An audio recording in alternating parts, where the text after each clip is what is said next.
Hi there, it's Anna from Badass Branding Agency, and today we're going to cover 10 mistakes that are typical for branding cases and for businesses. And we are finally having conversation not solely about business, not solely about building a team, but on branding, which I adore, which I love, which is creative. Let's get into it. So the first thing is lack of differentiation, or we call it repositioning. Repositioning is when you position yourself different to others on the market. And that's the first step we take as we do brand analysis and market analysis research. That's the first stage when we're working on branding case. So we discover what are the competitors in the niche, or what are the analogs out there, what are the common practices out there, and then we reposition ourselves in most cases based on their data. Why are we doing that? Because we want to stand out, we want to be different, not like others. And when we were talking about branding for jewelry, I discussed the fact that a lot of jewelry brands use minimalistic concepts, elegance, being, like pieces of jewelry would match with any outfit, and that would be long lasting, and everybody would advertise jewelry connected to love moments and romantic stuff. And sometimes when this jewelry is more of extravagant, when it's of a bigger size, they would use food as a reference, like diamonds is food and some chains are noodles. That's common concept. And when you are starting your new brand for jewelry and you are repeating that concept, why did you start that in the first place? Like, how are you different? What are you bringing to the table? There is nothing new. You've put no thought into that. And if you are lacking those ideas, welcome to our free consultations, because we do that. We come up with concepts and ideas. And the idea we came up for jewelry was live jewelry, when we are showing in all of our ads, social media, website, and that's the narratives throughout the brand, that jewelry is life and it should last long. Why? Because we are doing all of this stuff with jewelry. We are living our life. We are holding our hands. We are spilling out drinks of the jewelry. We might go to the gym and forget to take that off.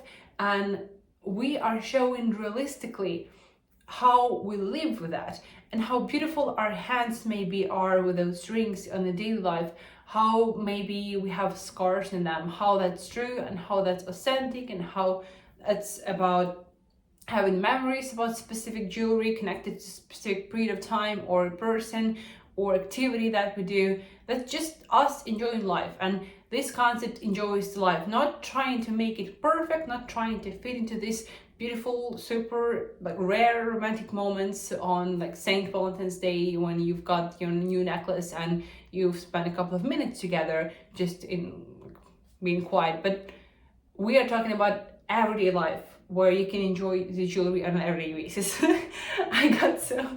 I'm sorry, it drives me crazy. I love branding too much that I can talk as long as I can. So the first mistake is lack of repositioning. The second mistake is inconsistent branding. When you're using different logos, colors, and messaging across platforms, it's confusing for customers. Why am I saying that? Because that's so basic, that's so clear. Everybody gets that you should be using your regular logo or your basic colors everywhere, but that's not how it goes. When you do not have enough attention, when you not put enough attention into details, do not take enough time, or you lack these resources, you start messing around with materials for your social media, with your stories, with your videos, with everything. And I acknowledge that. We lack some of the resources at our Badass agency, and sometimes we are messing around with our own branding, which is super bad. So that's the lesson I'm trying to tell everybody based on my own experience. If you have a set of fonts that are unique to your brand, that you purchase them, you spend money on them, and some creative agency like compiled branding book for you, and you then it's stories you are using just basic fonts or like some garbage fonts, and then you try to change that. Like it's been 2 weeks when you've been using your branding throughout social media, and then you're like, I don't feel like doing that anymore. I don't like this black and white colors anymore. I want it more something more of a bright colors, new accents, bring life into that. That's not how it works. That's not how it works when you are being consistent, when you are being systematic.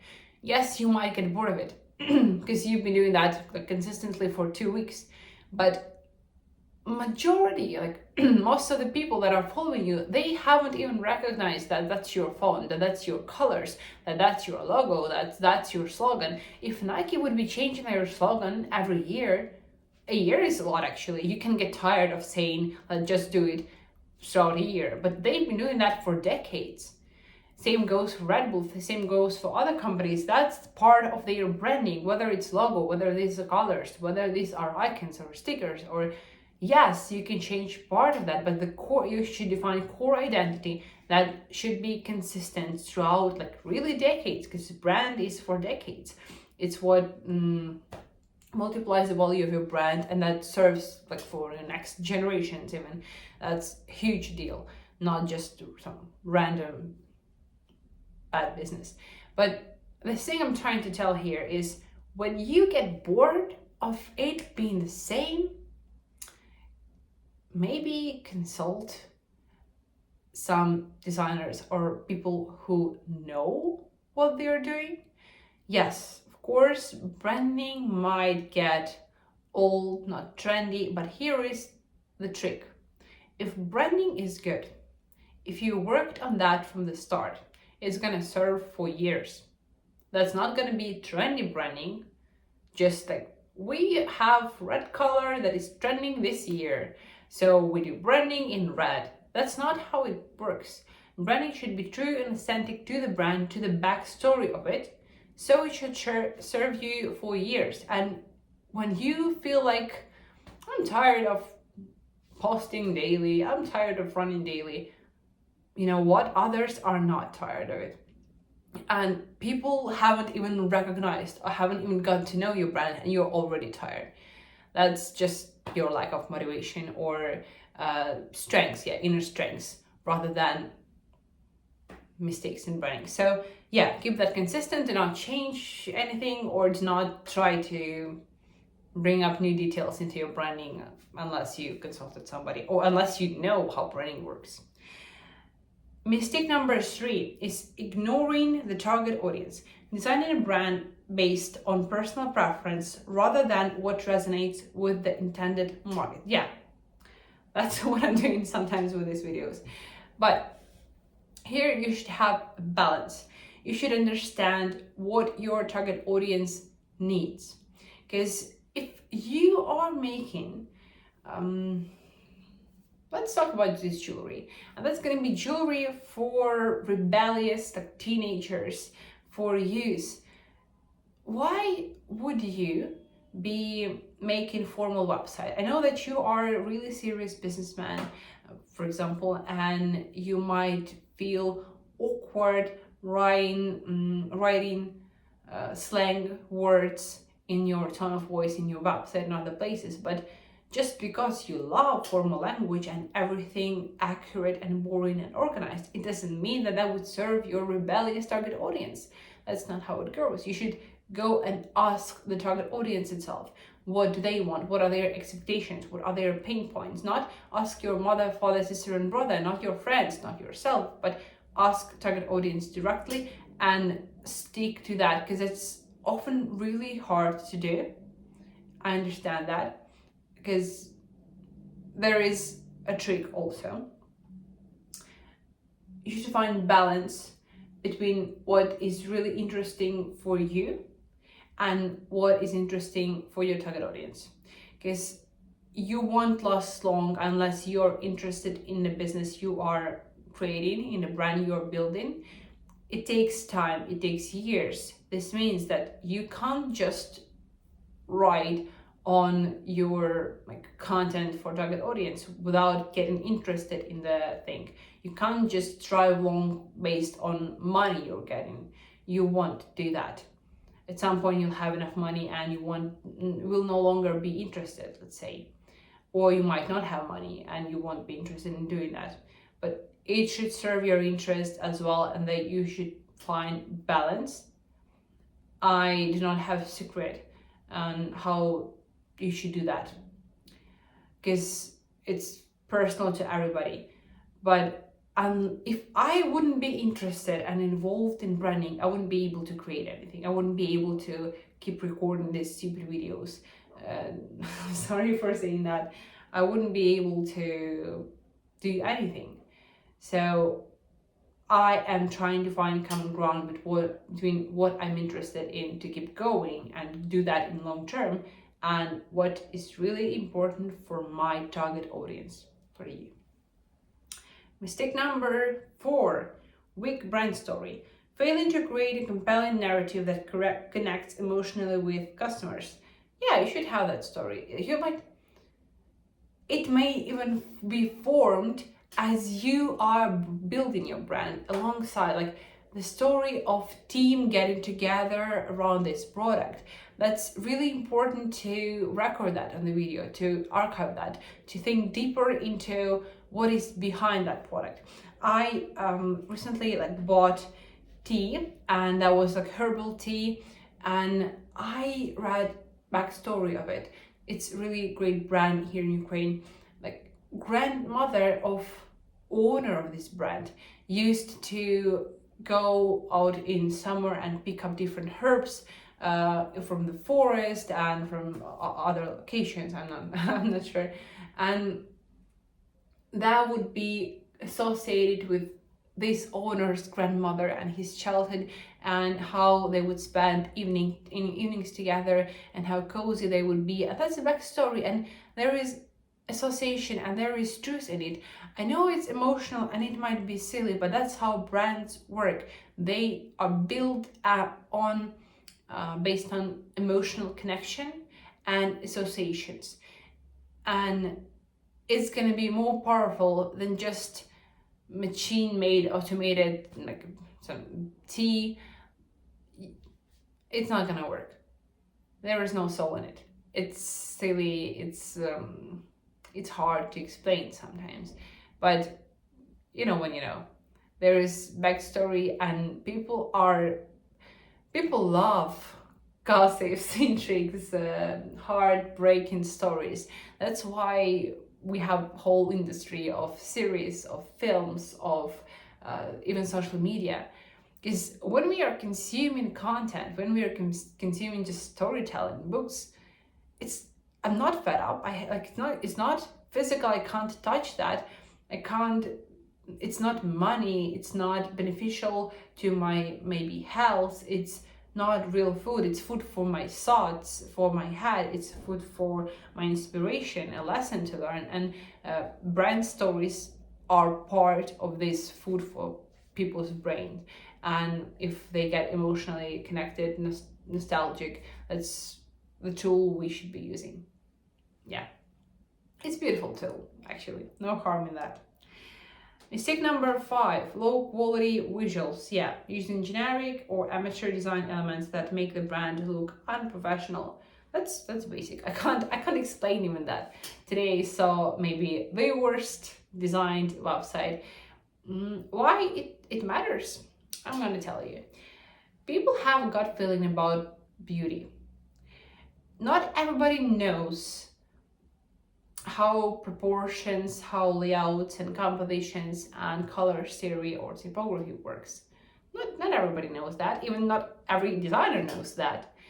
But we understand when something is beautiful, or let's say in terms of people, what we understand and we see when a person is beautiful, we have balance in that person. That person has, clear skin, or maybe smiles really pleasantly, or has the great mimics, or great teeth, or put together clothes, or a voice that is deep. And we but have a gut feeling about that. We see when somebody is beautiful and is pleasant to interact with, and same goes for design. When people put in work into their appearance or into a visual of their product, others see that. It's all in details. And when you've been in a hurry and you just did some generic stuff, nobody's going to notice you. Nobody's going to pay attention to you. Nobody's going to pay attention to your visuals. So with this analogy, I hope you got this. Mistake number 6 is frequent rebranding without strategy. If you are working with professional branding agency, which is like, it's a no-brainer that branding agency should be professional, but there are not so many professional branding agencies out there on the market, and sometimes they really do trending brandings and brandings with no strategy, just some beautiful pictures with no backstory, no strategy that would last long. And if you've got this type of branding, you will actually need rebranding. And if you do not see the mistake in this, and if you continue this pattern of working with low quality agencies or designers or whoever, like, might be a specialist in this case, you will need rebranding constantly, like every year or two, or you might just forget about it and live with your bad branding or without it. And that in any of these cases would be beneficial for you, actually. So think carefully before choosing this initial branding agency you'd be working with. Then poor naming and tagline choices. So that's mistake number 7. Choosing names or taglines that are hard to remember, difficult to pronounce, or don't communicate the brand's essence. I just been watching Office series, and in last season there is a company where Jim went working, and they called company Athlete, from athlete, right? From like sportsman, and lead as client. So, but it sounds really weird. It's associated with different type, part of human body. It's not associated with athlete at all. And they had actually a joke about how inappropriately they call this company. Why it's bad? Because it's associated with really different picture, with a really different image. That should be like professional, really professional and proper company, but it's associated with like part of human body. That's really inappropriate. We have same part in Badass agency, but it means, like, it has meaning, and it's been thought through, and that's, we intentionally called ourselves this way. But when you had no intention on calling yourself like this, when you did that just without thinking, without getting A/B testing, or without asking your target audience, or without consulting some branding agency or naming specialists, just consult your friends. They will tell you the truth. That's really a huge mistake, and I see too many people do that. And there is a list of mistakes you can do with naming. I might even make a video about that, because when you have a lot of, I'm not sure how it's called in English, it's quiet syllables, like H, that are not loud, that are not clear in the words, we should be avoiding that. Then avoid like word having two meanings, because it's weird. Avoid having long names or really hard to pronounce. Sometimes people are using their like surnames, or I don't know, collaboration for law firms. When they have partners, they often have really long names that are hard to pronounce or hard to remember, or they might have abbreviations then which make often no sense, or they might be silly when you put them together. And it's interesting. I've been thinking on how I should be calling, like having a tagline on social media for myself. As first I was just specialist and expert in UI and UX design, so I've been thinking about that along. And my full name is in Ukrainian it's Anna Berezhna. So when I say that in English with English accent, that's going to be like Anna and Berezhna. And it's hard to pronounce. I understand that it's impossible to pronounce. And I've been thinking of how I should be combining these letters, maybe make some abbreviations, and that all the ways I tried, these were just silly and impossible to pronounce. And I understand for like English speaking audience that would be impossible and unbearable at all. And for some time I lived in Germany. They used to call me Anna Berezina. That's like completely total different name. So in order to avoid that confusion, and it's hard to remember, there is no association with that, I just called myself UI UX body, just like that. I'm not sure if there is even my name on social media, but I had this nickname. It works well. Everybody remembers that. Everybody knows that. So yeah, try to come up with that one. That's just a funny story that I have. And mistake number 8, neglecting brand experience, focusing only on visuals and ignoring customer interactions, packaging, and service experience. I am a huge proponent of building really high quality product first and doing branding, visual, packaging, and other processes later.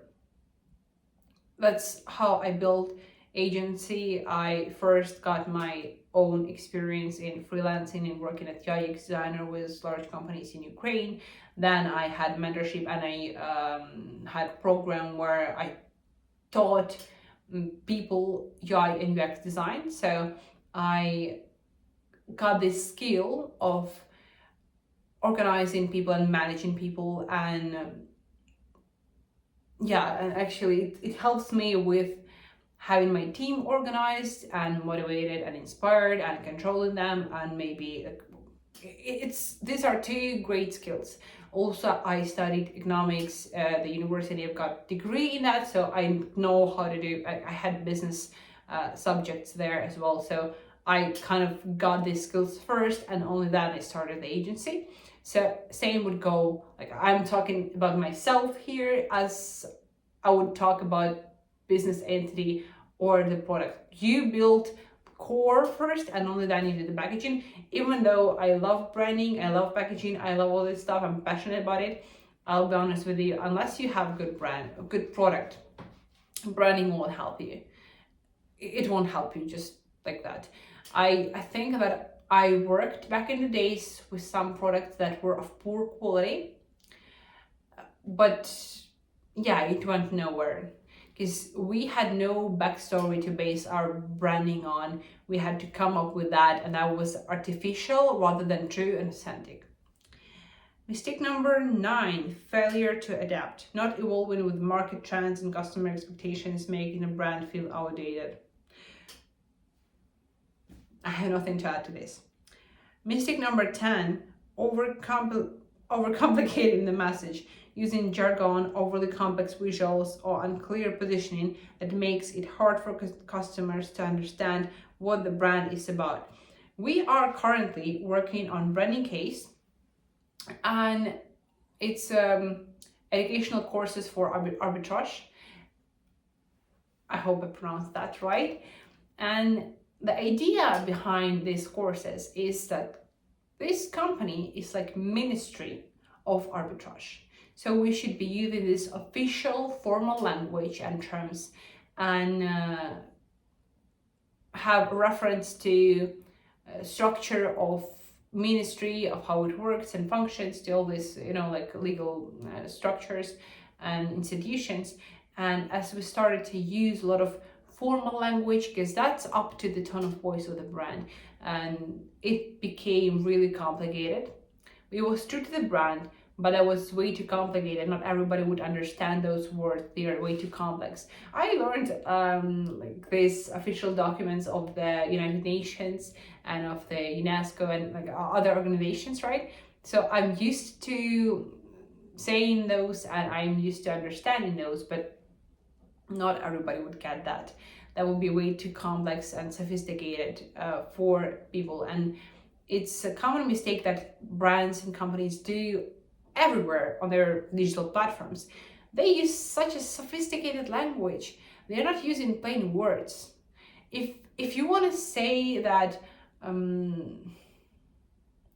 we are out of hot water this week because our pipes had been clogged or something happened, just say that, and then say like we are like our team of janitors. I don't know who does that. So like services, some kind of services.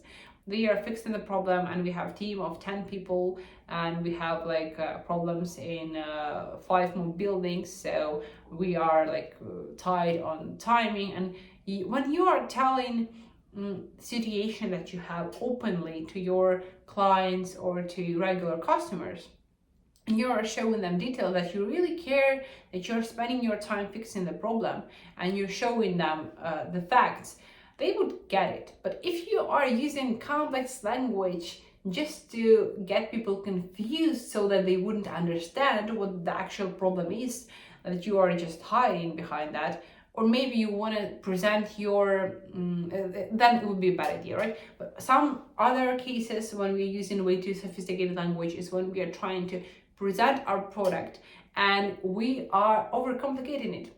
For instance, now I say I have badass branding agency, we do branding.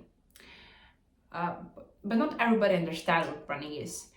And earlier on, I used to explain what branding is right away. I said, so we do branding, we start with research, like market research and analysis and strategy. Then we do UI and UX design and web design and mobile design. And we also do like development and other.